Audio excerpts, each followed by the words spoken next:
വരുമടോ സഹോദരാ, നീ മരിച്ചു കഴിഞ്ഞാ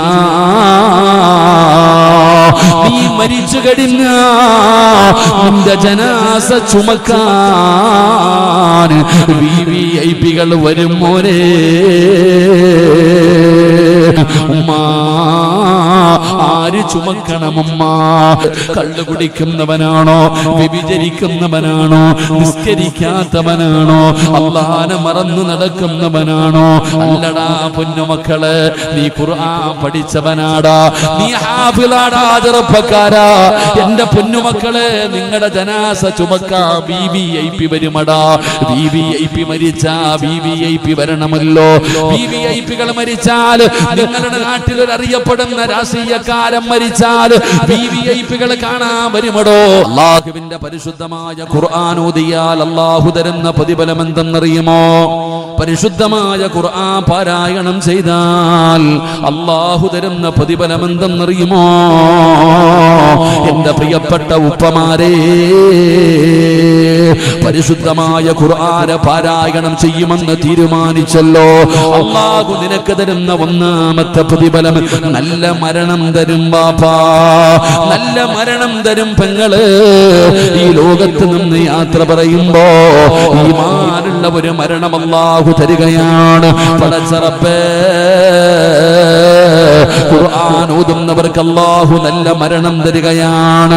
എത്ര ചരിത്രമാണ് നിങ്ങൾക്ക് വേണ്ടത്?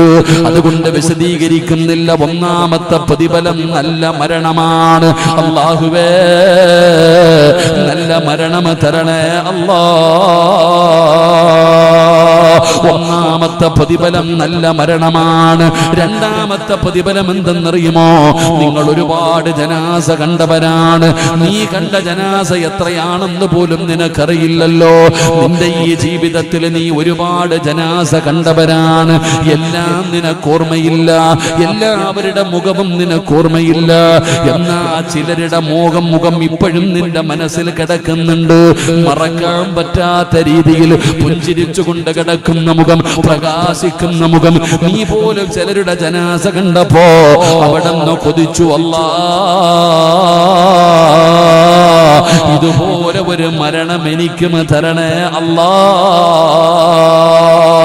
കൊതിച്ചു പോയ ചില മരണം കണ്ടിട്ടില്ലേ സഹോദരാ? അപ്പൊ ഒന്നാമത്തെ പ്രതിഫലം നല്ല മരണമാണ്. രണ്ടാമത്തെ പ്രതിഫലം നിന്റെ മുഖത്ത് വല്ലാത്ത പ്രകാശമാണ്. മൂന്നാമത്തെ പ്രതിഫലം എന്തെന്നറിയുമോ? പെങ്ങളെ, ഖുർആൻ ഓതുമോളെ, സീരിയൽ കണ്ടുകൊണ്ട് കരയുന്ന ഉമ്മമാരെ, ഖുർആൻ ഓതുന്നവർക്ക് അല്ലാഹു തരുന്ന പ്രതിഫലം എന്തെന്നറിയുമോ? ഖുർആൻ ഓതുന്നവർക്ക് അല്ലാഹു തരുന്ന പ്രതിഫലം എന്തെന്നറിയുമോ? പടച്ചവനെ, ദുനിയാവിൽ തരുന്ന ഒരു പ്രതിഫലമുണ്ടോ? അർദുലിൽ ഉംറ എന്ന് പറയുന്ന ഒരവസ്ഥയെ തൊട്ട് അല്ലാഹു കാക്കുകയാ. കിടന്ന കിടപ്പിൽ കിടന്ന് മലമൂത്ര വിസർജനം നടത്തുകയാണ്. സ്വന്തം മകൻ മുമ്പ് വന്ന് നിന്നാൽ, സ്വന്തം മകൻ മുമ്പിൽ വന്ന് നിന്നാൽ ഇതെന്റെ മകനാണെന്നറിയില്ല, ഇതെന്റെ മകളാണെന്നറിയില്ല, ഇതെന്റെ ഭാര്യയാണെന്നറിയില്ല, ഇതെന്റെ കൂടപ്പറപ്പാണെന്നറിയില്ല. ബുദ്ധി തിരിഞ്ഞു പോകുന്നൊരവസ്ഥയുണ്ടോ? ആ അർദുലിൽ ഉംറ എന്ന് പറയുന്ന അവസ്ഥയെ തൊട്ട് അല്ലാഹു രക്ഷപ്പെടുത്തുമെന്ന് നബി മുഹമ്മദ് മുസ്തഫ. അത് നിങ്ങൾക്ക് മനസ്സിലാകണമെങ്കിൽ അതാ കിതാബ് എടുക്കുന്ന ഉസ്താദന്മാരുണ്ടല്ലോ, മക്കൾക്ക് മദ്രസയിൽ പഠിപ്പിച്ചു കൊടുക്കുന്ന, കോളേജുകളിലെ ഹദീസുകളും ഖുർആനും പറഞ്ഞു കൊടുക്കുന്ന ഉസ്താദന്മാര് പ്രായമായാലും അവരുടെ ബുദ്ധി തിരിയാറില്ല. എത്ര വയസ്സായാലും അവരുടെ ബുദ്ധി തിരിയാറില്ല. ഇത് ഇന്നതാ, ഇത് ഇന്നതാ എന്ന് മനസ്സിലാക്കാൻ പറ്റും. ഖുർആൻ പാരായണം ചെയ്യുന്നവരുടെ ബുദ്ധി മറിഞ്ഞു പോകാറില്ല. അർദുലിൽ ഉംറ എന്ന് പറയുന്ന അവസ്ഥ അവർക്ക് ഉണ്ടാകാറില്ല. അതുകൊണ്ട് നല്ല മരണമാണൊന്ന്, അർദുലിൽ ഉംറ എന്ന് പറയുന്ന അവസ്ഥയിൽ നിന്ന് രക്ഷപ്പെടുകയാണ്. രണ്ട്, നല്ല മരണമാണ്. മൂന്ന്, മുഖത്ത് പ്രകാശമാണ്. നാലാമത്തെ പ്രതിഫലം എന്തെന്നറിയോ? വരുമടോ സഹോദരാ, നീ മരിച്ചു കഴിഞ്ഞാ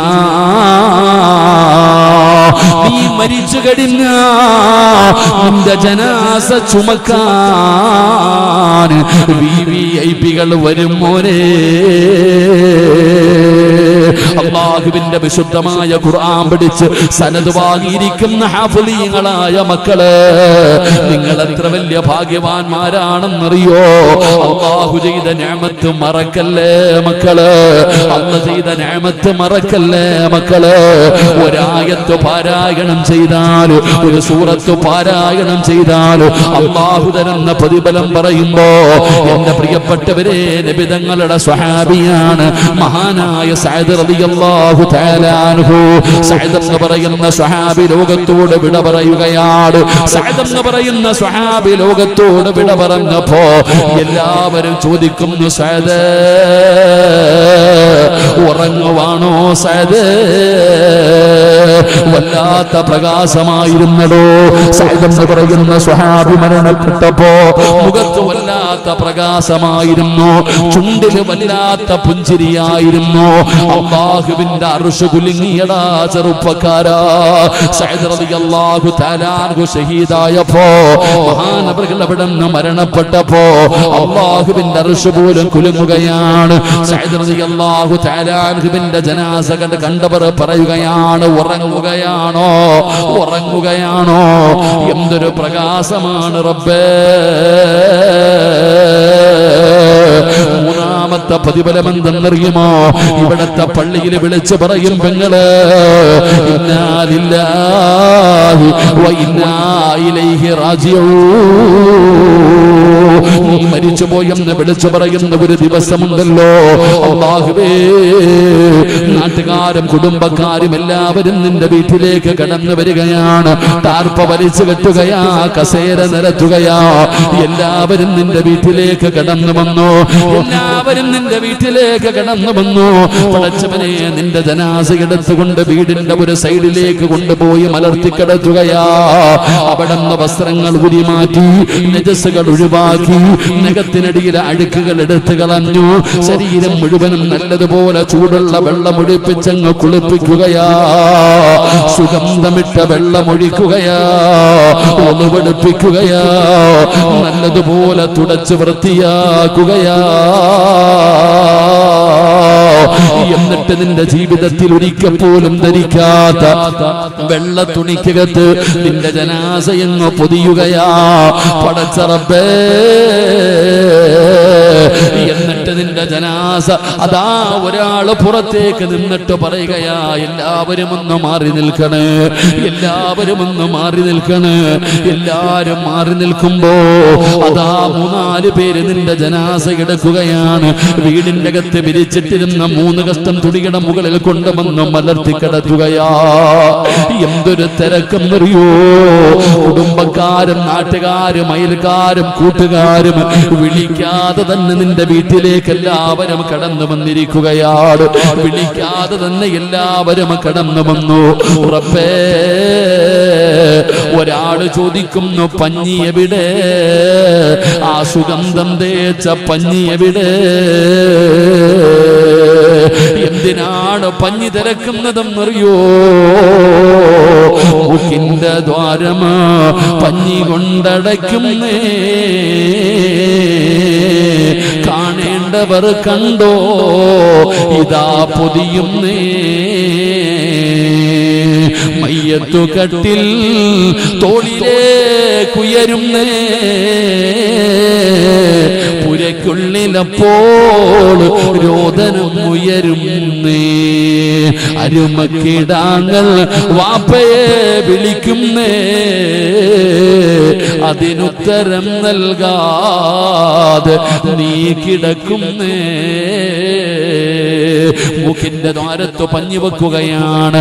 കാണേണ്ടവരൊക്കെ കണ്ടോ, സിറാജിനെ കാണേണ്ടവരൊക്കെ കണ്ടോ, പൊതിയാ പോകുകയാണ്. എല്ലാവരും തിരക്ക് കൂട്ടിയപ്പോ ആരോ പറയുന്നുണ്ട്, കണ്ടതൊക്കെ മതി പൊതിയാ. നിലവിളിയുടെ ശബ്ദമാ സഹോദരാ. മരണ വീട്ടിൽ ഏറ്റവും കൂടുതൽ നിലവിളി കേൾക്കുന്ന സമയം അപ്പോഴാണ്. എന്റെ ഉപ്പാനെ കൊണ്ടുപോകല്ലേ, എന്റെ ഉമ്മാനെ കൊണ്ടുപോകല്ലേ, എന്റെ ഇക്കാനെ കൊണ്ടുപോകല്ലേ, എന്റെ പൊന്നുമോനെ കൊണ്ടുപോകല്ലേ. അന്നത്തെ കണ്ണുനീരിന് വിലയില്ലടോ. മയ്യത്ത് കട്ടിൽ കൊണ്ടുവച്ചിരിക്കുകയാണ്. ഉമ്മാ, ആര് ചുമക്കണമുമ്മ? എടാ ഹാഫിളായ ചെറുപ്പക്കാരാ, നീ മരിച്ചാല് ആരാ നിന്റെ മയ്യത്ത് ചുമക്കേണ്ടത്? കള്ളു കുടിക്കുന്നവനാണോ? വ്യഭിചരിക്കുന്നവനാണോ? നിസ്കരിക്കാത്തവനാണോ? അല്ലാഹനെ മറന്നു നടക്കുന്നവനാണോ? അല്ലടാ പൊന്നുമക്കളെ, നീ ഖുർആൻ പഠിച്ചവനാടാ, നീ ഹാഫിളാടാ ചെറുപ്പക്കാരാ. എന്റെ പൊന്നുമക്കളെ, നിങ്ങളുടെ ജനാസ ചുമക്കാ VVIP വരുമടാ. VVIP മരിച്ചാ VVIP വരണമല്ലോ. VVIPകൾ മരിച്ചാൽ, നിങ്ങളുടെ നാട്ടിൽ ഒരു അറിയപ്പെടുന്ന രാഷ്ട്രീയക്കാരൻ മരിച്ചാൽ VVIPകൾ കാണാൻ വരുമടോ. ഇപ്പൊ അല്ലാഹുവിന്റെ ഖുർആൻ പഠിച്ച നീ മരിച്ചാ VVIPകൾ കടന്നു വരും ചെറുപ്പക്കാരാ. ആരാണ് VVIP എന്നറിയുമോ? സഅദ് റളിയല്ലാഹു തആല അൻഹുവിന്റെ ജനാസ കൊണ്ടുപോകുമ്പോ നബിതങ്ങൾ തള്ളവിരൽ കുത്തിയിട്ട് നടക്കുകയാണ്. നബിതങ്ങൾ തള്ളവിരൽ കുത്തിയിട്ട് നടക്കുകയാണ്. സഹാബത്ത് പറയുന്നു, ജനാസയ്ക്ക് ഭാരമില്ല, ജനാസയ്ക്ക് ഭാരമില്ല. തള്ളവിരൽ കുത്തിയിട്ട് നടക്കുന്ന നബിതങ്ങളെ കണ്ടപ്പോ സ്വഹാബത്ത് അല്ലാഹുവിന്റെ റസൂലിനോട് അവിടുന്ന് പിന്നീട് ചോദിച്ചു, യാ റസൂലല്ലാഹ്, തള്ളവിരൽ കുത്തിയിട്ട് നടക്കുന്നത് കണ്ടല്ലോ നബിയേ, എന്തു പറ്റി നബിയേ, എന്തു പറ്റി നബിയേ? സ്വഹാബാ, 70,000 മലക്കുകൾ ഇറങ്ങി വന്നു സ്വഹാബാ. എനിക്ക് സ്ഥലം കിട്ടിയില്ല സഹാബ, എനിക്ക് തള്ളവിരൽ കുത്താനാ സ്ഥലം കിട്ടിയത്. 70,000 മലക്കുകൾ ഇറങ്ങി വന്നു. സഅദ് റളിയല്ലാഹു തആല അൻഹുവിന്റെ ജനാസയ്ക്ക് ഭാരമില്ലായിരുന്നു. മലക്കുകളെ ചുമന്നടാ മക്കളെ. അല്ലാഹുവിന്റെ വിശുദ്ധമായ ഖുർആൻ അതാ ഗെയിം കളിച്ചുകൊണ്ട്, ഫോണിൽ കളിച്ചുകൊണ്ട്, ഇതാ ഇൻസ്റ്റാഗ്രാമിലൂടെ വീഡിയോട്ടുകൊണ്ട് ഇന്നത്തെ നിന്റെയൊക്കെ പ്രായത്തിലുള്ള മക്കളും അതിമറന്ന് നടന്നപ്പോ അല്ലാഹുവേ ഇവിടെ വന്ന് നിന്നുകൊണ്ട് ഖുർആൻ പഠിച്ച മക്കളെ, ഹാഫിളീങ്ങളായ മക്കളെ, വരുമടാ VVIPകൾ. ലാ യഅസൂനല്ലാഹ മാ അമറഹും വയഫ്അലൂന മാ യുമറൂൻ. നിങ്ങളുടെ ജനാസ ചുമക്കാർ ജനിച്ചത് മുതൽ മരിക്കുന്ന കാലം വരെ അല്ലാ അല്ലാ അല്ലാ എന്ന് പറഞ്ഞ VVIPകൾ, അല്ലാഹുവിന്റെ സൈന്യം വരുമടാ മക്കളെ. നമ്മുടെ ജനാസ ചുമക്കാർ, നമ്മുടെ ജനാസ ചുമക്കാൻ സഅദ് റളിയല്ലാഹു തആല അൻഹുവിന്റെ ജനാസ ചുമന്നതും മലക്കുകളാ.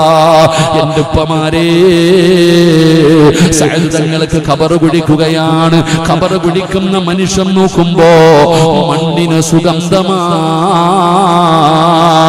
ഖബറിലെ മണ്ണിന് സുഗന്ധമാ. താഴേക്ക് ചെല്ലും തോറും സുഗന്ധമാണ്. ആ മനുഷ്യനുണ്ടല്ലോ, അവസാനം ഖബറിനടിയിൽ നിന്ന് ഒരു പിടി മണ്ണ് വാരുകയാണ്. ആരും കാണാതെ തന്റെ മടിയിൽ വെക്കുകയാണ്. ജനാസ ഖബറടക്കി എല്ലാവരും പിരിഞ്ഞുപോയി. ഈ വാരിക്കൊണ്ടുപോയ മണ്ണ് വീട്ടിൽ സൂക്ഷിച്ചു വെക്കുകയാണ്. രാത്രിയായപ്പോ വീടിനകത്ത് വല്ലാത്ത സുഗന്ധമാ. എവിടെ നിന്നാ അല്ലാഹ് ഈ വീടിന്റെ അകത്ത് സുഗന്ധം അടിക്കുന്നല്ലോ? എവിടെ നിന്നാണ് പടച്ചവനെ? ആ ഖബർ കുടിച്ച മനുഷ്യനുണ്ടല്ലോ, ചെന്ന് നോക്കുമ്പോ സഅദ് റളിയല്ലാഹു തആല അൻഹുവിന്റെ ഖബറിനകത്ത് നിന്ന് വാരിക്കൊണ്ടുവന്ന മണ്ണുണ്ടല്ലോ, കസ്തൂരിയെ പോലെ സുഗന്ധമുള്ളതായിരിക്കുകയാണ്. പടച്ച റബ്ബേ, ഈ മനുഷ്യനെ സഅദ് തങ്ങളെ സ്വപ്നം കണ്ടപ്പോ അവിടെന്ന് ചോദിച്ചു, മോനെ സഅദ്, എങ്ങനെയാ ഈ പ്രതിഫലം കിട്ടിയത്? എങ്ങനെയാ സഅദ് ഈ പ്രതിഫലം കിട്ടിയത്? സഅദ് തങ്ങളെ പറഞ്ഞ മറുപടി, അല്ലാഹുവിന്റെ ഖുർആൻ ഓതിയതിന് എന്റെ റബ്ബ് തനിക്ക് തന്ന പ്രതിഫലമാ. അതുകൊണ്ട് ഈ സദസ്സിലിരിക്കുന്നവരോട് പറയുകയാണ്, ഒരിക്കലും നഷ്ടമാകില്ല, ഒരിക്കലും നഷ്ടമാകില്ല. അല്ലാഹുവിന്റെ ഖുർആൻ പാരായണം ചെയ്യാൻ തീരുമാനിച്ചല്ലോ.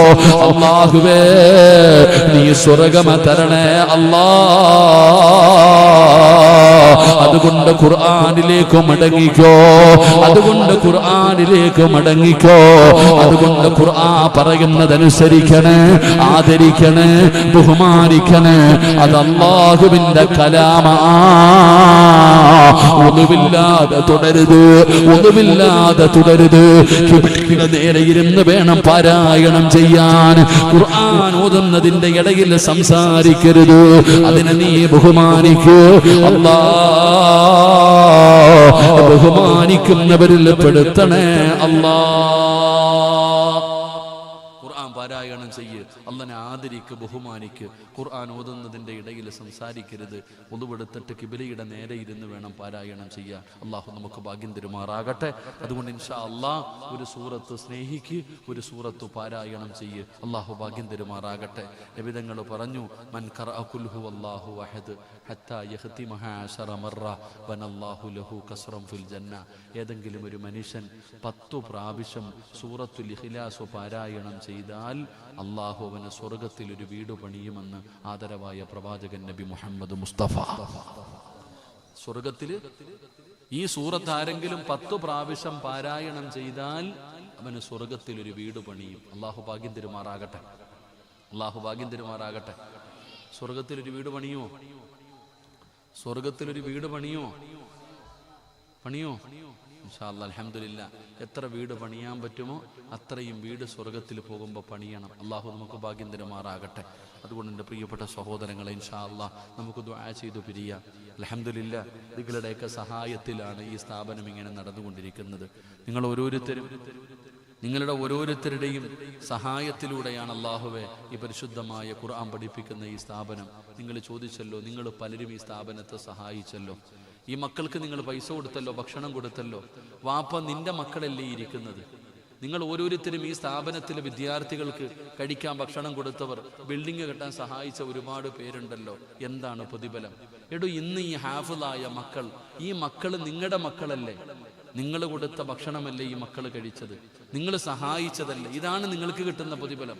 അതുകൊണ്ട് എൻ്റെ പ്രിയപ്പെട്ടവരോട് പറയുന്നു, അൽഹംദുലില്ലാ, 10-40ഓളം വിദ്യാർത്ഥികൾ ഈ സ്ഥാപനത്തിൽ പഠിക്കുന്നുണ്ട്. ഈ മക്കളെ നമുക്ക് സ്നേഹിക്കാൻ കഴിയണം.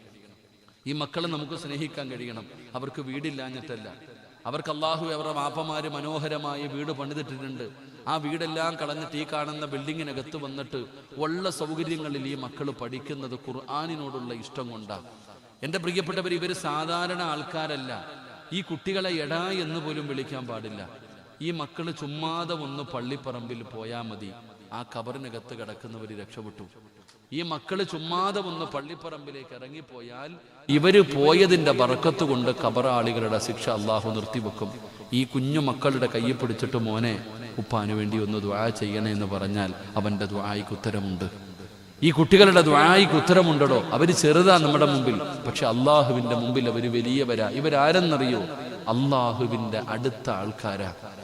വിധങ്ങളെ പറഞ്ഞല്ലോ, എന്റെ പ്രിയപ്പെട്ടവരെ, ഖുർആനിന്റെ അഹ്ലുകാര് അള്ളാഹുവിന്റെ ഏറ്റവും ഖാസായവരാ. എല്ലാവർക്കും ഖുർആൻ പഠിക്കാൻ കഴിയില്ല, എല്ലാവർക്കും ഹാഫിളാകാൻ കഴിയില്ല. അതിന് അള്ളാഹു ഇഷ്ടപ്പെട്ടവർക്ക് മാത്രമേ ഹാഫിളീങ്ങളാകാൻ കഴിയൂ. മഹാനായ നബിയുനാ റസൂലുള്ളാഹി മുത്ത് നബി ഹാഫിളായിരുന്നു. നബിതങ്ങൾ ഹാഫിള, അള്ളാന്റെ റസൂൽ ഹാഫിളായിരുന്നു. ഞാൻ വെറുതെ പറഞ്ഞല്ല. നബിതങ്ങള് എല്ലാ റമളാനിലും നബിതങ്ങൾ റമളാൻ മാസത്തിൽ ദൗറ ചെയ്യുമായിരുന്നു. തന്റെ ഉസ്താദായ ജിബ്രീൽ അലൈഹിസ്സലാമിന്റെ മുമ്പിൽ ദൗറ ചെയ്യുമായിരുന്നു എന്ന് ചരിത്രം പഠിപ്പിക്കുന്നു. എടോ, ഹാഫിളീങ്ങളുടെ മഹത്വം എന്താ?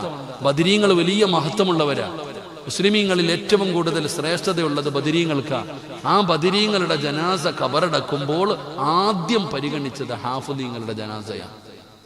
അതാണ് ഹാഫിള്. അല്ലാഹു നമ്മുടെ മക്കളെ ഹാഫിളീങ്ങളാക്കി തരുമാറാകട്ടെ. അതുകൊണ്ട് എന്റെ പ്രിയപ്പെട്ടവരോട്, അല്ലാഹുവിന്റെ പരിശുദ്ധമായ ഖുർആൻ, ആ ഖുർആനിന്റെ ആയത്തുകൾ കേട്ടിട്ട് പരിഗണിക്കാത്തവർക്ക് അല്ലാഹു തരുന്ന രണ്ടാമത്തെ ശിക്ഷ, ഭയാനകമായ ശിക്ഷ അല്ലാഹു ഒരുക്കി വെച്ചിരിക്കുകയാ. ഭയാനകമായ ശിക്ഷ അല്ലാഹു ഒരുക്കി വെച്ചിരിക്കുകയാണ്. ഇനി മൂന്നാമത്തെ ശിക്ഷ എന്തെന്നറിയുമോ? മൂന്നാമത്തെ ശിക്ഷ എന്തെന്നറിയുമോ? വമൻ അറള അൻ ദിക്രി فإن له معيشة ضنكا ونحشره يوم القيامة أعمى.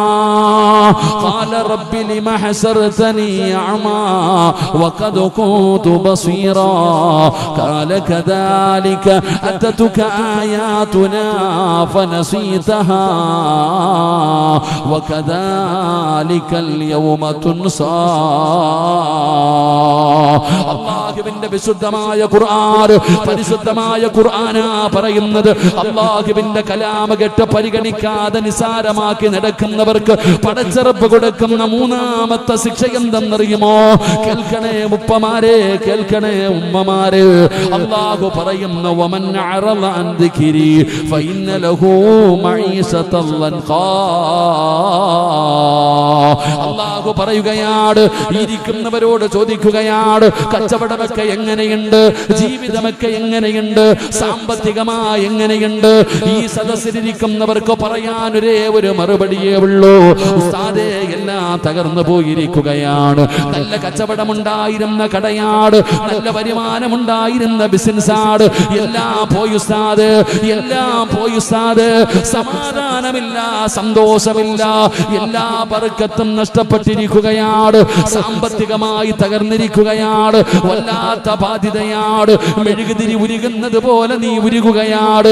നീ തന്നെ പറയുകയാണ് മരിച്ചാ മതിയെന്ന്, നീ തന്നെ പറയുന്നു മരിക്കാ തോന്നുന്നെന്ന്.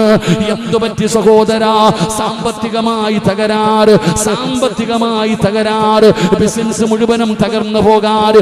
എന്താണ് നിനക്ക് സംഭവിച്ചത്? എന്താണ് നിനക്ക് സംഭവിച്ചത്?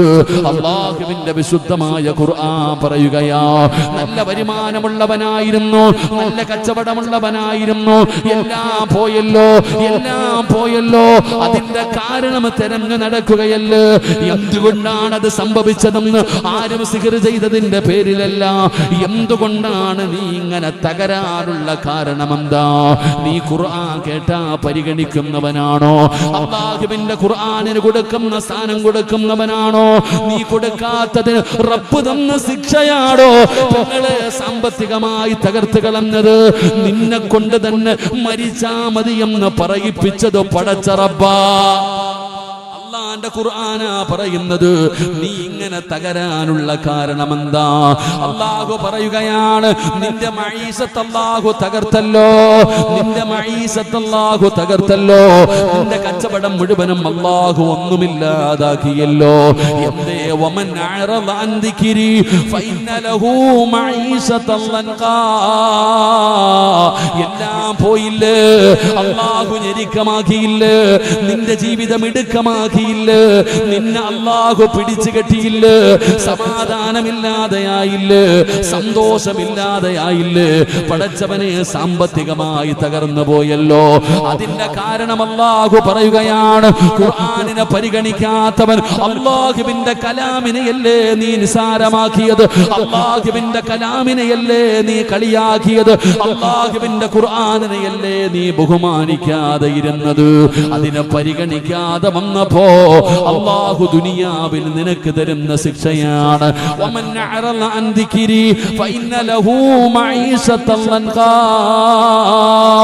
പടച്ചവനെ ദുനിയാവ് നഷ്ടപ്പെടുകയാണ്. ഇനി രണ്ടാമത്തെ ശിക്ഷ എന്താണ്? ഇനി രണ്ടാമത്തെ ശിക്ഷ എന്താണ്? ദുനിയാവ് പോയടോ, ദുനിയാവ് പോയടോ, സർവ്വതും നഷ്ടമായടോ.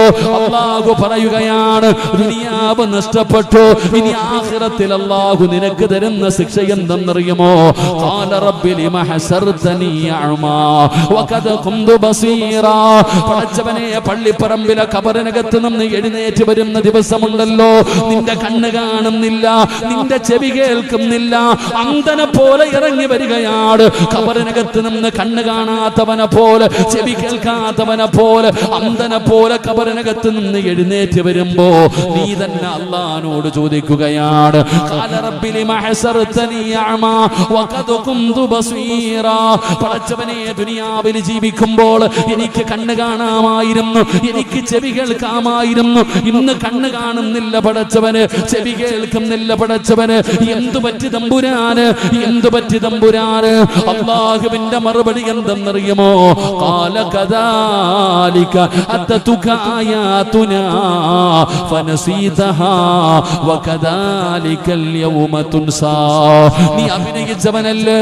ഈ ഖുർആൻ പഠിക്കുന്ന മക്കൾക്ക് വേണ്ടി അല്ലാഹുവിന്റെ ഹൃദയത്തിൽ അല്ലാഹുവിന്റെ ഖുർആൻ ചുമക്കുന്ന ഈ മക്കൾക്ക് വേണ്ടി ബക്കറ്റുമായി നിന്റെ മുമ്പിലേക്ക് കടന്നു വന്നപ്പോ നീ അഭിനയിച്ചവനല്ലേ? കാണാത്തവനെ പോലെ ഇരുന്നവനല്ലേ? അല്ലാഹു തന്നത് കൊടുക്കാൻ മനസ്സില്ലാതെ അഭിനയിച്ചവനല്ലേ? നീ പൊട്ടം കളിച്ചവനല്ലേ? നീ പൊട്ടം കളിച്ചവനല്ലേ? അല്ലാഹു പറയുകയാണ്, നീ എന്ന് അഭിനയിച്ചല്ലോ. അല്ലാഹു പറയുകയാണ്, നീ അന്ന് അഭിനയിച്ചല്ലോ, ഇന്ന് നിന്നെ എങ്ങനെയാക്കിയിരിക്കുകയാണ്? കണ്ണ് കാണാത്തവനെ പോലെ, ചെവി കേൾക്കാത്തവനെ പോലെ, നാളെ നാണം കെട്ടവനായി പരലോകത്ത് അല്ലാഹു നിന്നെ കൊണ്ടുവരുമെന്ന് അല്ലാഹുവിന്റെ വിശുദ്ധ ഖുർആൻ. മൂന്നാമത്തെ ശിക്ഷ, ഖുർആനിനെ പരിഗണിക്കാതെ വരുമ്പോൾ അല്ലാഹു തരുന്ന മൂന്നാമത്തെ ശിക്ഷ എന്താ? നല്ല കച്ചവടം ഉണ്ടായിരുന്നു ഉസ്താദെ, നല്ല വരുമാനം ഉണ്ടായിരുന്നു ഉസ്താദെ, ഇപ്പൊ എങ്ങനെയുണ്ട്? എല്ലാം പോയി.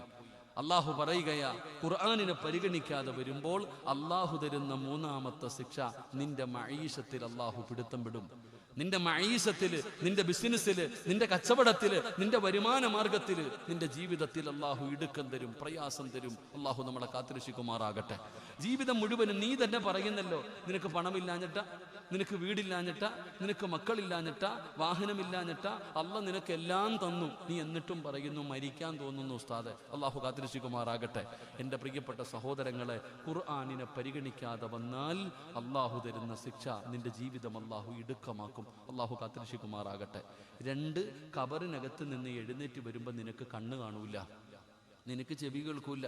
അല്ലാഹ് ദുനിയാവിൽ ജീവിക്കുമ്പോൾ കണ്ണ് കാണുമായിരുന്നല്ലോ. അല്ലാഹ് ഇപ്പൊ ബക്കറ്റ് മുമ്പിൽ വന്നു. ആർക്ക് വേണ്ടിയാ വന്നേ? ഈ ഇരിക്കണ മക്കൾക്ക് വേണ്ടി. നിനക്ക് കണ്ണ് കാണുമായിരുന്നോ? നീ അഭിനയിച്ചില്ലേ? അല്ലാഹു നിനക്ക് തന്നതിൽ നിന്നൊരു 10 രൂപ എടുത്ത ബക്കറ്റിന്റെ അകത്തിടാൻ നിനക്ക് മനസ്സ് വന്നില്ലല്ലോ. നീ അഭിനയിച്ചില്ലേ? കാണാത്തവനെ പോലെ നടന്നില്ലേ? അല്ലാഹു പറയുകയാ, നാളെ പരലോകത്ത് കടന്നു വരുമ്പോഴും നിന്നെ അല്ലാഹു അങ്ങനെ ആക്കിക്കളയും. നിന്റെ ദുനിയാവും നിന്റെ ആഖിറവും നഷ്ടമായി പോകും. അല്ലാഹു നമ്മളെ കാത്തുരക്ഷിക്കുമാറാകട്ടെ. അല്ലാഹു നമ്മളെ കാത്തുരക്ഷിക്കുമാറാകട്ടെ. അതുകൊണ്ട് എൻ്റെ പ്രിയപ്പെട്ട സഹോദരങ്ങളെ, നമ്മൾ ഖുർആനിലേക്ക് മടങ്ങ്. അല്ലാഹുവിൻ്റെ വിശുദ്ധമായ ഖുർആനിലേക്ക് മടങ്ങിയാൽ നിനക്ക് വേണ്ടത് മുഴുവനും അല്ലാഹു തരും. നിനക്കെന്താ വേണ്ടത്? എല്ലാം അല്ലാഹു നിനക്ക് തരും. വാരിക്കോരി റബ്ബ് തരും. നീ ബഹുമാനിക്ക്, ആ ഖുർആനിനെ നീ ആദരിക്ക്. എൻ്റെ പ്രിയപ്പെട്ട സഹോദരങ്ങളെ, എന്തുപറ്റി നമുക്ക് സമാധാനം ഇന്ന് ലോകത്തില്ല? ഇന്ന് മനുഷ്യന്മാർക്കില്ലാതെ പോയിരിക്കുന്ന ഒരു സാധനം സമാധാനമാണ്. പണക്കാരൻ, ഞാൻ ചോദിക്കട്ടെ, ഈ സദസ്സിലിരിക്കുന്ന 2 നില വീടുള്ളവനുണ്ട്, കാറുള്ളവനുണ്ട്, പണമുള്ളവനുണ്ട്, ഭാര്യയുള്ളവനുണ്ട്, മക്കളുണ്ടവനുണ്ട്. അല്ലാഹു എല്ലാം നിനക്ക് തന്നു. സമാധാനം തന്നോ? ഇല്ല. ഇരിക്കുന്ന സഹോദരിമാര് ശരീരത്തിൽ സ്വർണത്തിന് 70,000 രൂപ വിലയുണ്ട്, ഇപ്പോഴും 10 പവൻ ഇട്ടിട്ടുണ്ട്. ഓൾക്ക് തിന്നാനും കുടിക്കാനും ധരിക്കാനും സഞ്ചരിക്കാനും കിടക്കാനും അല്ലാഹു എല്ലാം വാരിക്കോരി കൊടുത്തു. പക്ഷെ പെങ്ങളുടെ മുഖത്ത് സന്തോഷമില്ല. കാരണം എന്തേ? സമാധാനമില്ല. എന്തേ അതിൻ്റെ കാരണം? സമാധാനമാണ് ഇന്ന് ലോകത്തില്ലാതെ പോയിരിക്കുന്നത്. അത് നഷ്ടപ്പെട്ടു പോയാൽ അല്ലാഹു നമ്മളെ കാത്തുരക്ഷിക്കുമാറാകട്ടെ. അല്ലാഹു നമ്മളെ കാത്തുരക്ഷിക്കുമാറാകട്ടെ. സമാധാനം പൈസ കൊടുത്താൽ വാങ്ങാൻ കിട്ടുന്ന സാധനമല്ല, അത് അധ്വാനിച്ചുണ്ടാക്കാൻ പറ്റുന്ന കാര്യമല്ല. സമാധാനം എന്ന് പറയുന്നത് അല്ലാഹു തരണം. ആ സമാധാനം കിട്ടാനുള്ള വഴി എന്താണെന്ന് ഖുർആൻ നമുക്ക് പറഞ്ഞു തരുന്നു. അല്ലാഹു പഠിക്കാൻ ഭാഗ്യം തരുമാറാകട്ടെ. അല്ലാഹു പഠിക്കാൻ ഭാഗ്യം തരുമാറാകട്ടെ. സമാധാനം കിട്ടാനുള്ള വഴി എന്താ? എൻ്റെ പ്രിയപ്പെട്ട സഹോദരങ്ങളെ, ഖുർആൻ പറയുന്നു, വീട് ഒരു മനുഷ്യന് സമാധാനം കൊടുക്കും. നമ്മൾ കഷ്ടപ്പെട്ടുണ്ടാക്കിയിരിക്കുന്ന നമ്മുടെ വീട് ഒരു മനുഷ്യന് സമാധാനം കൊടുക്കും. വല്ലാഹു ജഅല ലക്കും മിൻ ബുയൂതികും സകന. ഖുർആൻ പറയുന്നു, ഒരാൾക്ക് വീട് സമാധാനം കൊടുക്കുമെന്ന്. നിനക്ക് വീടുണ്ട്, ആ വീട്ടിൽ നിനക്ക് സമാധാനമുണ്ടോ? ഉസ്താദിൻ്റെ അടുക്കം വന്നിട്ട് ചോദിക്കും, ഉസ്താദെ, എൻ്റെ വീടിൻ്റെ കന്നിമൂലയ്ക്ക് വല്ല കുഴപ്പമുണ്ടോ എന്ന് നോക്കണേ ഉസ്താദെ. വാതിൽ ഇങ്ങോട്ടിരിക്കുന്നത് കൊണ്ടാണോ? അടുക്കള അങ്ങോട്ടിരിക്കുന്നത് കൊണ്ടാണോ? ബാത്റൂം ഇങ്ങോട്ടിരിക്കുന്നത് കൊണ്ടാണോ? ഇതൊന്നുമല്ലടോ അടിസ്ഥാനപരമായിട്ടുള്ള കാരണം. അതൊന്നുമല്ല. നിന്റെ വീടിൻ്റെ വാതിൽ തിരിഞ്ഞതോ അടുക്കള തിരിഞ്ഞതോ ഒന്നുമല്ല കാരണം. നിന്റെ വീട്ടിൽ സമാധാനമില്ലാത്തതിൻ്റെ കാരണം എന്താ? ബർക്കത്തില്ല, റഹ്മത്തില്ല, സന്തോഷമില്ല, സമാധാനമില്ല. ഭാര്യയും ഭർത്താവും കീരിയും പാമ്പിനെ പോലെ, മക്കൾ കൂടപ്പുറപ്പുകൾ ഇന്ത്യയും പാകിസ്ഥാനെ പോലെ തല്ലുകയാണ്. ആരെങ്ങോട്ടും ഇങ്ങോട്ടും സ്നേഹവും ഇല്ല, വൈക്കവും ഇല്ല, ഒന്നുമില്ല. അല്ലാഹു കാത്തുരക്ഷിക്കുമാറാകട്ടെ. അല്ലാഹു കാത്തുരക്ഷിക്കുമാറാകട്ടെ. അല്ലാഹു നമുക്ക് സമാധാനം നൽകി അനുഗ്രഹിക്കുമാറാകട്ടെ. നമ്മുടെ വീട്ടിലെ പ്രശ്നം എന്താ? നമ്മുടെ വീടിൻ്റെ അകത്ത് എല്ലാം നശിച്ചു പോകാനുള്ള കാരണം എന്താ? ഒറ്റ കാരണമേ ഉള്ളൂ. നമ്മുടെ വീട്ടിൽ സമാധാനം നഷ്ടപ്പെട്ടു പോകാനുള്ള കാരണം ഒരേ ഒരു കാരണമേ ഉള്ളൂ. ആ കാരണം ഞാൻ പറഞ്ഞിട്ട് ദുആ ചെയ്യാം. അള്ളാഹു പഠിക്കാൻ ഭാഗ്യം തരുമാറാകട്ടെ. ബോറടിക്കണുണ്ടോ? മടുത്തെങ്കിൽ പറയണം. വയറ് നിറഞ്ഞു കഴിഞ്ഞാൽ നിർത്തിയേക്കണമെന്നാ. നിങ്ങൾക്ക് മടുത്തെങ്കിൽ പറഞ്ഞേക്കണം. നിർത്തണോ പറയണോ? നിങ്ങളൊക്കെ മിണ്ടാതിരിയുടെ മുത്തല്യങ്ങൾ. നിങ്ങൾ പറയണോ നിർത്തണോ? പറയണോന്ന് ആഗ്രഹമുള്ളവരൊക്കെ ഒന്ന് കൈപൊക്കിക്കേ. പൈസ ചോദിക്കുമ്പോഴെല്ലാം ഇവിടെ തന്നെ കാണണം കേട്ടോ. ഇവിടെ നമ്മൾ ചുമ്മാതെ ഉസ്താദിൻ്റെ അടുക്ക പോവാ. ഉസ്താദെ സമാധാനമില്ല ഉസ്താദെ. വീട്ടിൽ എത്ര പൈസ കിട്ടിയിട്ടും തികയുന്നില്ല. അടിയും വഴക്കും ബഹളവും ഉസ്താദെ. എന്താണെന്ന് അറിയത്തില്ല. ആരെങ്കിലും എന്തെങ്കിലും മുട്ട വല്ലതും കുഴിച്ചിട്ടോ എന്ന് അറിയത്തില്ല. മുട്ട കുഴിച്ചിട്ടതല്ല കാക്ക. ചിലർ ചോദിക്കുന്നത് ഉസ്താദെ വാതിലിന് വല്ല കുഴപ്പമുണ്ടോന്നാ. വാതിൽ അടിപൊളി വാതിലല്ലേ, എന്താ കുഴപ്പം? അടുക്കള ഇങ്ങോട്ടിരിക്കുന്നത് കൊണ്ടാണോ? ബാത്റൂം അങ്ങോട്ട് കന്നിമൂല തിരയുക. അപ്പോൾ വീടും കെട്ടി കുറേ കാലം താമസിച്ചിട്ടാ മൂല തിരയുന്നത്. എടാ ചങ്ങാതി, അത് ആദ്യം തിരയണമായിരുന്നു. കന്നിമൂല ഇല്ലെന്നൊന്നും ഞാൻ പറഞ്ഞില്ല. തിരയേണ്ട സമയത്ത് തിരയണമായിരുന്നു. ഇപ്പം നിങ്ങളുടെ വീട്ടിൽ സമാധാനമില്ലാത്തതിൻ്റെ അടിസ്ഥാനപരമായിട്ടുള്ള കാര്യം ഞാൻ പറഞ്ഞു തരാം. അത് പരിഹരിച്ചാൽ നിങ്ങളുടെ വീട്ടിൽ സമാധാനം കിട്ടും. അള്ളാഹു സമാധാനം നൽകുമാറാകട്ടെ. ഇൻഷാ അല്ലാഹ് 11 മണി വരെ ഇരിക്കുകയല്ലേ? 11 മണി വരെ ഇരിക്കുകയല്ലേ? ഞാനും ഇരുന്നോട്ടെപ്പാ. എത്തിവേ ഇരുന്നോട്ടെ. കാല് വേന എടുക്കുന്നോ? സമരം ഇരുന്നോട്ടെ. ഇരുന്ന് പറഞ്ഞോട്ടെ. അൽഹംദുലില്ലാഹ്. ഒരു ഫാത്തിഹ ഓതിക്കേ. ഇലാ ഹദറത്ത് റൂഹി നബിയിനാ മുഹമ്മദിൻ സ്വല്ലല്ലാഹു അലൈഹി വസല്ലം. അൽ ഫാത്തിഹ.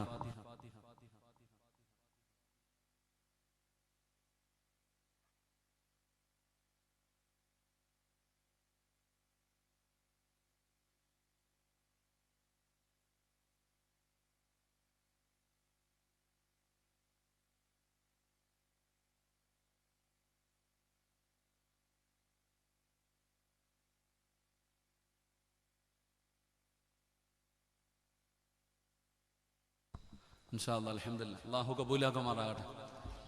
എടോ, നമ്മുടെ വീട്ടിൽ സമാധാനമില്ലാത്തതിൻ്റെ കാരണം നമ്മുടെ വീടിൻ്റെ അകത്ത് കണ്ണുനീര് വീഴുന്നുണ്ട്. നമ്മുടെ വീടിൻ്റെ അകത്ത് കണ്ണുനീര് വീഴുന്നുണ്ട്. കണ്ണുനീര് വീഴുന്ന വീട്ടിൽ ബറക്കത്തുണ്ടാവോ? ബറക്കത്തുണ്ടാവോ? ഒരു വീടിൻ്റെ അകത്ത് കണ്ണുനീര് വീണാൽ ആ വീട്ടിൽ സമാധാനവും സന്തോഷവും ഉണ്ടാകില്ല. അപ്പൊ നിന്റെ വീട്ടിൽ വീഴുന്ന കണ്ണുനീരേതാ?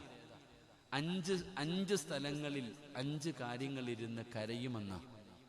5 കാര്യങ്ങൾ 5 സ്ഥലങ്ങളിൽ ഇരുന്ന് കരയും. ആ കണ്ണുനീര് അവർക്ക് നല്ലതല്ല. അള്ളാഹു കാത്തുരക്ഷിക്കുമാറാകട്ടെ. നിങ്ങളുടെ നാട്ടിലൊരു പള്ളിയുണ്ട്. ആ പള്ളിയിൽ നിസ്കരിക്കാൻ ആളില്ലാതെ വന്നാൽ പള്ളി കരയും. പള്ളിയിൽ ആളില്ലാതെ വന്നാൽ പള്ളി കരയും. പള്ളി കരഞ്ഞാൽ ആ നാട്ടുകാരറിയും. അള്ളാഹു കാത്തുരക്ഷിക്കുമാറാകട്ടെ. അപ്പൊ നമ്മുടെ വീട്ടിൽ സമാധാനം കിട്ടാത്തതിൻ്റെ കാരണം, ഒരു വീട്ടിൽ ഖുർആനുണ്ട്, ഒരു വീട്ടിൽ അള്ളാഹുവിന്റെ വിശുദ്ധമായ ഖുർആനുണ്ട്. ആ വീട്ടുകാര് ഖുർആൻ പാരായണം ചെയ്യുന്നില്ലെങ്കിൽ, ഖുർആൻ എടുക്കുന്നില്ലെങ്കിൽ, ഖുർആൻ വീടിൻ്റെ അകത്തിരുന്ന് കരയും. ആ കണ്ണുനീര് വീണ പിന്നെങ്ങനെ ബറക്കത്തുണ്ടാകും? എടാ, നമ്മുടെ എല്ലാവരുടെയും വീടുകളിൽ അലമാരിക്കകത്ത് ഇങ്ങനെ വെച്ചിട്ടുണ്ട് ഖുർആൻ. സൗദി പോയിട്ട് ഉംറയ്ക്ക് പോയിട്ട് വന്നപ്പോൾ വാങ്ങിച്ചുകൊണ്ട് വന്നത് നിരത്തി വെച്ചിട്ടുണ്ട്. തൊടാറെങ്കിലും ഉണ്ടോ ചങ്ങാതി അത്? എടാ, അള്ളാഹുവിന്റെ പരിശുദ്ധമായ ഖുർആൻ ഒരു വീടിൻ്റെ അകത്തുണ്ട്. ആ വീട്ടുകാര് ഖുർആൻ പാരായണം ചെയ്യുന്നില്ലെങ്കിൽ, ആ ഖുർആൻ എടുക്കുന്നില്ലെങ്കിൽ, ആ ഖുർആൻ അവിടെ ഇരുന്ന് കരയും. ആ കണ്ണുനീരാണ് നിന്റെ വീട്ടിലെ സർവ്വതും തകർത്ത് കളഞ്ഞത്. അള്ളാഹു കാത്തുരക്ഷിക്കുമാറാകട്ടെ. എത്ര പേര് ഓതിയിട്ടുണ്ട് ഇന്നത്തെ ദിവസം? ഒന്ന് ചിന്തിച്ചു നോക്കിയൊക്കെ. നിങ്ങളുടെ വീടിൻ്റെ അകത്തിരിക്കുന്ന ഖുർആൻ തൊട്ട ദിവസം നിങ്ങൾ ആലോചിച്ച് നോക്ക്. ഈ അടുത്ത ആഴ്ചയിൽ എപ്പോഴാതൊന്ന് തൊട്ട് നോക്കിയിട്ടുള്ളത്? നിങ്ങൾ ഖുർആൻ ഓതുന്നുണ്ടില്ല എന്ന് ഞാൻ പറയണില്ല. കാണാതെ ഓതിയിട്ട് കാര്യമൊന്നുമില്ലല്ലോ. ആ പരിശുദ്ധമായ ഖുർആൻ എടുത്തു വെച്ച് പാരായണം ചെയ്യണം. കണ്ടോതുന്നതിന് പ്രതിഫലം കൂടുതലാ. കാണാതെ ഓതുന്നതിനേക്കാളും പ്രതിഫലമാ കണ്ടോതിയാൽ. ഖുർആൻ കണ്ടോതുന്നതിന് വല്ലാത്ത പ്രതിഫലമാ. അപ്പൊ നമ്മുടെ വീടിൻ്റെ അകത്തിരിക്കുന്ന പരിശുദ്ധമായ ഖുർആൻ നമ്മൾ തുറന്നുപോലും നോക്കാറില്ല. അപ്പൊ പിന്നെ ഖുർആൻ കരയലല്ലാതെ വെറുതെ ചെയ്യാൻ. ആ ഖുർആൻ കരയുന്നത് കൊണ്ടാണ് നിന്റെ വീട്ടിലെ സർവ്വതും നഷ്ടപ്പെട്ടു പോയത്. എടോ, നീ നിന്റെ ഉമ്മാനെ കുറിച്ചൊന്ന് ചിന്തിക്ക്. ഇന്ന് നിനക്ക് ആകെ ഉള്ളത് 2 പെൺമക്കളാ. നീ രാവും പകലും കിടന്ന് കഷ്ടപ്പെടുക എന്തിന്? മക്കളെ കെട്ടിക്കണം, വീട് വെക്കണം, ചെലവിന് കൊടുക്കണം, മക്കളെ പഠിപ്പിക്കണം, വല്ലാത്ത ടെൻഷൻ. എന്നാ ഞാൻ ചോദിക്കട്ടെ, 15 കൊല്ലം മുമ്പ് നിന്റെ വാപ്പ ഇവിടെ ജീവിച്ചിരുന്നു, വാപ്പായ്ക്ക് വല്ല ടെൻഷനും ഉണ്ടായിരുന്നു? എടാ, നിനക്ക് തിന്നാൻ സമയമില്ല, ഉറങ്ങാൻ സമയമില്ല, ഇബാദത്ത് ചെയ്യാൻ സമയമില്ല, ഭാര്യയെ സന്തോഷിപ്പിക്കാൻ സമയമില്ല, മക്കളെ സ്നേഹിക്കാൻ സമയമില്ല, നിനക്കൊന്നിനും സമയമില്ല. എന്നിട്ട് നീ രാവും പകലും അധ്വാനിച്ചിട്ട് പറയുന്നു ഒന്നുമില്ല. എന്നാൽ നിന്റെ വാപ്പ നോക്കിക്കേ, മഗ്രിബ് കഴിഞ്ഞ് ഭക്ഷണവും കഴിച്ചിട്ട് ആ ചങ്ങാതി 9 മണിക്ക് മുമ്പ് കിടന്ന് ഉറങ്ങും. എന്തൊരു സമാധാനം, എന്തൊരു സന്തോഷം. വാപ്പ ലോൺ എടുത്തിട്ടാണോ വീട് വെച്ചേ? വാപ്പ പിരിവെടുത്തിട്ടാണോ പെങ്ങളെ കെട്ടിച്ച്? അല്ലല്ലോ. എന്തേ അതിൻ്റെ കാരണം? ഇവിടെ നമ്മുടെ കൊട്ടാരങ്ങളിൽ ഇന്ന് കോടികൾ ചെലവഴിച്ച്, ലക്ഷങ്ങൾ ചെലവഴിച്ച് നമ്മൾ കൊട്ടാരം പണിതു. ആ കൊട്ടാരത്തിൻ്റെ അകത്ത് കിട്ടാത്ത സന്തോഷം നമ്മുടെ തറവാടായ കുടുംബ വീട്ടിൽ, ആ ഓല ഷെഡിനകത്ത്, ആ ഓടിട്ട വീടിൻ്റെ അകത്ത് സമാധാനമുണ്ടായിരുന്നു, സന്തോഷമുണ്ടായിരുന്നു, സ്നേഹമുണ്ടായിരുന്നു, തമ്മിലടിയും വൈരാഗ്യവും ഇല്ല. അന്ന് കൂടപ്പറപ്പെന്ന് പറഞ്ഞാൽ വല്ലാത്ത സ്നേഹം, ഇന്ന് കൂടപ്പറപ്പാ കൂടോത്രം ചെയ്യുന്നത്. അള്ളാഹു കാത്തിരിക്കുമാറാകട്ടെ. എടാ, അന്ന് ജ്യേഷ്ഠനും അനുജനെന്ന് പറഞ്ഞാൽ ചങ്കുകളാ. എൻ്റെ അനിയൻ ജീവൻ കളയും. ഇന്ന് നിന്റെ അനിയനാ പറയണേ, ഞാൻ മരിച്ചാൽ പോലും നീ എൻ്റെ വീട്ടിൽ കയറിയേക്കരുത്. എന്തു പറ്റി നമുക്ക്? എന്താണ് അതിന് സംഭവിച്ചത്? അതിനൊരു കാരണമുണ്ട്. നമ്മുടെ ഉമ്മ മരിച്ചവർക്ക് അള്ളാഹു സ്വർഗം കൊടുക്കുമാറാകട്ടെ. മരണപ്പെട്ടു പോയ ഉമ്മയ്ക്ക് അള്ളാഹു സ്വർഗം കൊടുക്കുമാറാകട്ടെ. ജീവിച്ചിരിക്കുന്ന ഉമ്മമാർക്ക് അള്ളാഹു ആഫിയത്തുള്ള ദീർഘായുസ് നൽകുമാറാകട്ടെ. മഗ്രിബിന് ബാങ്ക് വിളിക്കുന്നതിന് 10 മിനിറ്റ് മുമ്പ് നമ്മുടെ ഉമ്മ ഒളുവെടുത്തിട്ട് നിസ്കാരപ്പായിൽ വരും. എന്നിട്ട് ഉമ്മ അങ്ങോട്ട് പറയും, സുബ്ഹാനല്ലാഹി വബിഹംദിഹി സുബ്ഹാനല്ലാഹിൽ അലീം വബിഹംദിഹി അസ്തഗ്ഫിറുല്ലാഹ്. ഉമ്മ മഗ്രിബിന്റെ ബാങ്ക് വിളിക്കുന്നത് വരെ ഈ ദിക്റും പറഞ്ഞിങ്ങനെ ഇരിക്കും. മഗ്രിബിന്റെ ബാങ്ക് വിളിച്ചു, ഉമ്മ നിസ്കരിക്കും, സുന്നത്ത് നിസ്കരിക്കും. നിസ്കാരമെല്ലാം കഴിഞ്ഞാൽ നമ്മുടെ ഉമ്മ ഖുർആനും എടുത്തിട്ട് അങ്ങോട്ട് ഇരിക്കും. ആ വിളക്കിന്റെ വെളിച്ചത്തിൽ അള്ളാഹുവിന്റെ പരിശുദ്ധമായ ഖുർആൻ എടുത്തു വെച്ചിട്ട് ഉമ്മ സൂറത്തുൽ വാഖിഅ പാരായണം ചെയ്യും, സൂറത്തുൽ മുൽക്ക് പാരായണം ചെയ്യും, സൂറത്തുർ റഹ്മാൻ പാരായണം ചെയ്യും, സൂറത്തു സജദ പാരായണം ചെയ്യും, സൂറത്തു യാസീൻ പാരായണം ചെയ്യും. മഗ്രിബിന്റെയും ഇശാഇന്റെയും ഇടയിൽ ഈ 5 സൂറത്ത് നമ്മുടെ ഉമ്മ ഓതുമായിരുന്നു. നമ്മുടെ ഉമ്മമാര് മഗ്രിബ് നമസ്കാരം കഴിഞ്ഞാൽ സൂറത്തുൽ വാഖിഅ, എന്താ പ്രത്യേകത? സൂറത്തുൽ വാഖിഅ എന്ന് പറയുന്ന ഒരു അധ്യായമുണ്ട്. ആ അധ്യായം ഏത് വീടിൻ്റെ അകത്ത് പാരായണം ചെയ്യുന്നുണ്ടോ അള്ളാഹു അവർക്ക് ദാരിദ്ര്യം കൊടുക്കില്ല എന്ന് നബി മുഹമ്മദ് മുസ്തഫ. എടോ, സൂറത്തുൽ വാഖിഅ, ഇദാ വഖഅത്തിൽ വാഖിഅ എന്ന് തുടങ്ങുന്ന ആ സൂറത്ത് ഏത് വീട്ടിൽ പാരായണം ചെയ്യുന്നുണ്ടോ, മഗ്രിബിന്റെ ഇശാഇന്റെ ഇടയിൽ ഏത് വീട്ടിൽ പാരായണം ചെയ്യുന്നുണ്ടോ ആ വീട്ടിൽ അള്ളാഹു ദാരിദ്ര്യം കൊടുക്കൂല. നിന്റെ വീട്ടിൽ ദാരിദ്ര്യം ഉണ്ടാകാത്തതിന്റെ കാരണം കഞ്ഞിയും പയറും ആയിരുന്നെങ്കിൽ വയറ് നിറയും ചങ്ങാതി. അത് എന്ത് കഴിച്ചാലും അൽഹംദുലില്ലാഹ് ഒരു ബർക്കത്തുണ്ടായിരുന്നു. എന്തുകൊണ്ട്? ഏത് വീടിൻ്റെ അകത്താണോ സൂറത്തുൽ വാഖിഅ പാരായണം ചെയ്യുന്നത് ആ വീട്ടിൽ ദാരിദ്ര്യം ഉണ്ടാകില്ല എന്ന് നബിയിന റസൂലുള്ളാഹി. വാപ്പ ഇങ്ങനെ ടെൻഷൻ അടിക്കാറില്ല, മോളെ കെട്ടിക്കണം, എവിടെ അല്ലാ പൈസയില്ല, അല്ലാ വാപ്പായ്ക്ക് ടെൻഷനൊന്നും ഇല്ലായിരുന്നതോ? ദാരിദ്ര്യം അല്ലാഹു ആ വീട്ടിൽ കൊടുക്കില്ല. സൂറത്തുൽ മുൽക്ക്, തബാറകല്ലദീ ബിയദിഹിൽ മുൽക്ക് വഹുവ അലാ കുല്ലി ഷൈഇൻ ഖദീർ. ഈ സൂറത്ത് പാരായണം ചെയ്യുമ്പോൾ അവൻ്റെ 6 അടി മണ്ണിനകത്ത് വെളിച്ചമുണ്ടാകും. ആ സൂറത്തിന്റെ പ്രത്യേകത അറിയണമെങ്കിൽ ഒരിക്കൽ ഒരു സഹാബി യാത്ര ചെയ്തു വരുമ്പോൾ ക്ഷീണം കാരണം ഒരിടത്ത് കിടന്നുറങ്ങി. നല്ല ഉറക്കത്തിൽ കിടക്കുമ്പോഴാ ഖുർആൻ ഓതുന്ന ശബ്ദം കേൾക്കണം മരുഭൂമിയിൽ. ഈ ചങ്ങാതി ചാടി എഴുന്നേറ്റിട്ട് നോക്കി, ആരാ അല്ലാഹ് ഖുർആൻ ഓതുന്നേ? വെളിയിൽ ഇറങ്ങി നോക്കി, ആരെയും കാണുന്നില്ല. പിന്നെയും വന്ന് കിടന്നു. കുറച്ചു കഴിഞ്ഞപ്പോൾ പിന്നെയും ഖുർആൻ ഓതുന്നു. ചാടി എഴുന്നേറ്റ് പിന്നെയും പുറത്തിറങ്ങി, ആരെയും കാണുന്നില്ല. സഹാബിക്ക് പേടിയായി. 3ാമത് കിടന്നുറങ്ങുമ്പോൾ സഹാബിക്ക് മനസ്സിലായി ഖബറിന്റെ മുകളിലാ കിടക്കുന്നത്, ഖബറിനകത്തിരുന്നിട്ടാ ഖുർആൻ ഓതുന്നതെന്ന്. പേടിച്ചു വിറച്ചു.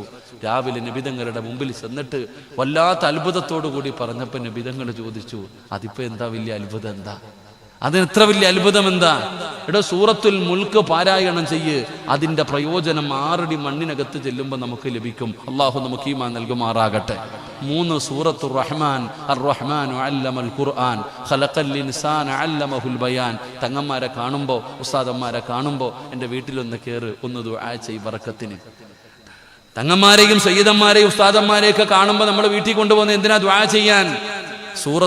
സൂറത്തുർ റഹ്മാൻ പാരായണം ചെയ്താൽ ആകാശത്ത് നിന്നും മലക്കുകൾ ഇറങ്ങി വരും നിന്റെ വീട്ടിൽ ദുആ ചെയ്യാൻ. അല്ലാഹു ഈമാൻ തരുമാറാകട്ടെ. ഉറക്കപ്പുറം അല്ലാഹു ഈമാൻ തരുമാറാകട്ടെ. ചരിത്രം പറയാൻ സമയമില്ലാത്തത് കൊണ്ടാ ഒരു സ്വഹാബി ഖുർആൻ ഓതിക്കൊണ്ടിരുന്നപ്പോൾ വീടിന്റെ പുറത്ത് കുതിരകൾ കടന്നിട്ട് ചാടുകയാ. പേടിച്ചു വിറച്ചു പുറത്തിറങ്ങി നോക്കുമ്പോൾ അടങ്ങി നിൽക്കുന്നു. പിന്നെയും അകത്ത് കയറി ഖുർആൻ ഓതാൻ തുടങ്ങി. പിന്നെയും ചാടാൻ തുടങ്ങി. പുറത്തു വരുമ്പോൾ നിശബ്ദമാകുന്നു. അവസാനം ഖുർആൻ മടക്കി വെച്ചിട്ട് സഹാബി കിടന്നുറങ്ങി.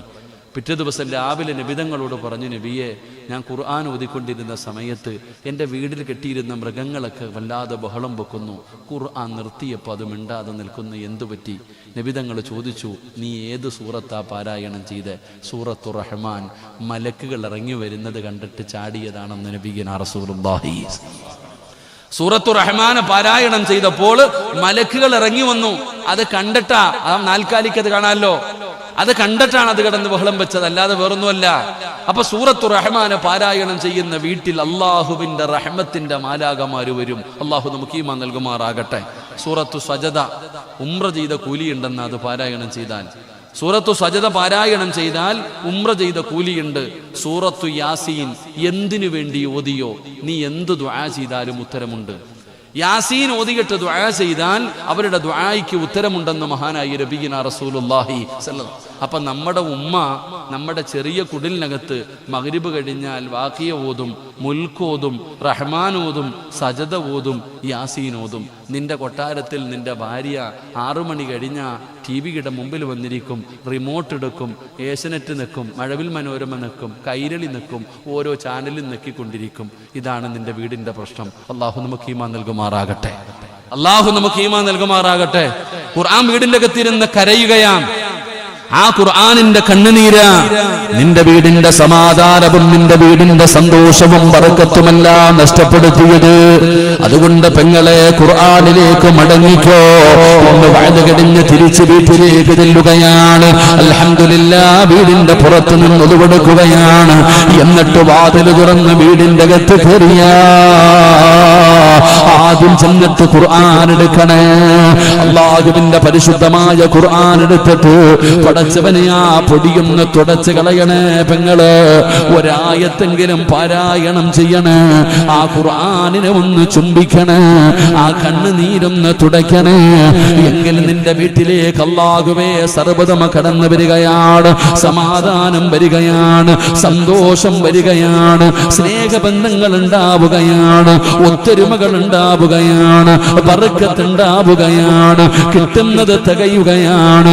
നിന്റെ ജീവിതം തന്നെ സ്വർഗമാവുകയാണ്. നിന്റെ വീട് സമാധാനം തരുന്ന ഒരിടമാവുകയാണ്. വല്ലാഹു ജഅല ലക്കും മിൻ ബുയൂതികും സഖറാ എന്ന് ഖുർആൻ അവിടുന്ന് പറഞ്ഞല്ലോ. അതുകൊണ്ട് എന്റെ പ്രിയപ്പെട്ടവരോട് പറയുന്ന, ഖുർആനിലേക്ക് മടങ്ങിക്കോ. ഖുർആനിനെ ആദരിച്ചോ, ഖുർആനിനെ ബഹുമാനിച്ചോ, ഖുർആനിന് കൊടുക്കേണ്ട സ്ഥാനം കൊടുത്തോ. അല്ലാഹുവേ, ഖുർആന്റെ അഹ്ലുകാരിൽ ഞങ്ങളെ പെടുത്തണേ അല്ലാഹ്. അതുകൊണ്ട് ഹാഫിളീങ്ങളായ മക്കള് സനദ് വാങ്ങിയ മജ്ലിസാണ്, ഖുർആനിനെ കുറിച്ച് പറഞ്ഞ മജ്ലിസാണ്. അതുകൊണ്ട് എന്റെ പ്രിയപ്പെട്ടവരോട് പറയുന്ന, നമ്മൾ ഖുർആൻ പാരായണം ചെയ്യണേ. എല്ലാ ദിവസവും ഒരു വട്ടമെങ്കിലും നീ ഖുർആനെന്ന് തൊടണേ ചെറുപ്പക്കാരാ. എന്റെ വാപ്പയോട് പറയുകയാ, ഉമ്മയോട് പറയുകയാ, ഒരേ ഒരു വസിയത്തേ ഉള്ളൂ, സ്നേഹത്തോടെ പറയുകയാ. അല്ലാഹുവിന്റെ ഖുർആൻ ഒരു ദിവസത്തിൽ ഒരു പ്രാവശ്യമെങ്കിലും നിന്റെ കൈ കൊണ്ട് തൊടണേ. ഒരായത്തെങ്കിലും പാരായണം ചെയ്യണേ. അല്ലാഹുവേ, അതിനുള്ള ഭാഗ്യം തരണേ അല്ലാഹ്. എല്ലാ ദിവസവും ഖുർആൻ ഒന്ന് കൈകൊണ്ട് തൊടണം. അല്ലാഹു ഭാഗ്യം തരുമാറാകട്ടെ. അല്ലാഹു തൊടാൻ ഭാഗ്യം തരുമാറാകട്ടെ. നിയ്യത്ത് ചെയ്യുന്നവരൊക്കെ ഒന്ന് കൈപൊക്കിക്കേ.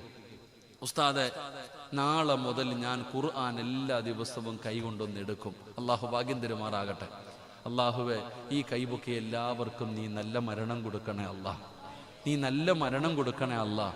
സ്വർഗം കണ്ട് മരിക്കാൻ ഭാഗ്യം കൊടുക്കണേ അല്ലാഹ്. പടച്ചവനെ, ഈ ഉയർത്തിയ കൈകൊണ്ട് ഹൗദുൽ കൗസർ വാങ്ങിച്ചു കുടിക്കാൻ ഭാഗ്യം കൊടുക്കണേ അല്ലാഹ്. മുത്തി നബിയുടെ ശഫാഅത്ത് കിട്ടുന്ന വിഭാഗത്തിൽ പെടുത്തണേ അല്ലാഹ്. ഈ കൈ പൊക്കിയവരെ ഖുർആൻ സ്വർഗത്തിൽ കൊണ്ടുപോകുന്ന വിഭാഗത്തിൽ നീ പെടുത്തണേ പടച്ചവനെ. ആ കൈ പൊക്കാത്തവനെ നീ കാത്തുകൊള്ളണേ അല്ലാഹ്. ആ കൈ പൊക്കാത്തവനെ 1 ലക്ഷം രൂപ ചോദിച്ചോ? ഇല്ല. ഖുർആൻ ഒന്ന് കൈകൊണ്ട് തൊടാമോ എന്നാ ചോദിച്ചേ. അപ്പം അത് പറ്റത്തില്ല എന്ന് പറഞ്ഞവനെ ഞാൻ എന്നാ പറയാനാ? ഒന്നുകൂടെ കൈ പൊക്കിക്കേ. കാല് വേണമെങ്കിലും പൊക്കും, കൈയല്ല, എല്ലാം പൊക്കും. അങ്ങനെ വാപ്പ മോനോട് പറഞ്ഞുവിടാ, അതിങ്ങെടുത്തോണ്ട് പാടാ. അവൻ കേട്ട പരിചയം പോലും കാണിക്കത്തില്ല. മക്കളെ, നിങ്ങൾ എഴുതാത്തത്, നിങ്ങൾ ഖുർആനും ചുമന്നോണ്ട് നടക്കുന്നവരല്ലേ, ഇനി നിങ്ങൾ എന്തിനാ പൊക്കണേ? വാപ്പ പറഞ്ഞ മോനെ അതിങ്ങെടുത്തിട്ട് വാ. അവൻ കേട്ട പരിചയം പോലും ഇല്ല, എങ്ങനെ ഇരിക്കും? വാപ്പാടെ ശബ്ദം മാറിയിടാ, അതിങ്ങെടുത്തിട്ട് വാടാ. അപ്പോഴും അവൻ ഇങ്ങനെ നോക്കിയിട്ട് മിണ്ടാതെ ഇരിക്കും. പിന്നെ വാപ്പ മൂന്നാമത് പറയാൻ നിൽക്കത്തില്ല, പെടലിക്കൊന്ന് കൊടുത്തിട്ട് പോയി എടുത്തിട്ട് വാടാന്ന് പറയും. ഓടിപ്പോയി എടുത്തുകൊണ്ട് വരും. ചിലരങ്ങനെ ഒന്ന് കിട്ടിയാലേ നന്നാകത്തുള്ളൂ. അള്ളാഹു നന്നാക്കി തരുമാറാകട്ടെ, അള്ളാഹു നന്നാക്കി തരുമാറാകട്ടെ. അപ്പൊ എല്ലാ ദിവസവും ഖുർആൻ തൊടുവോ? തൊട്ടിട്ട് കാര്യമില്ലടോ, ഓതണം. ഖുർആനിലെ ഒരു സൂറത്തെങ്കിലും, 114 സൂറത്തുണ്ട്.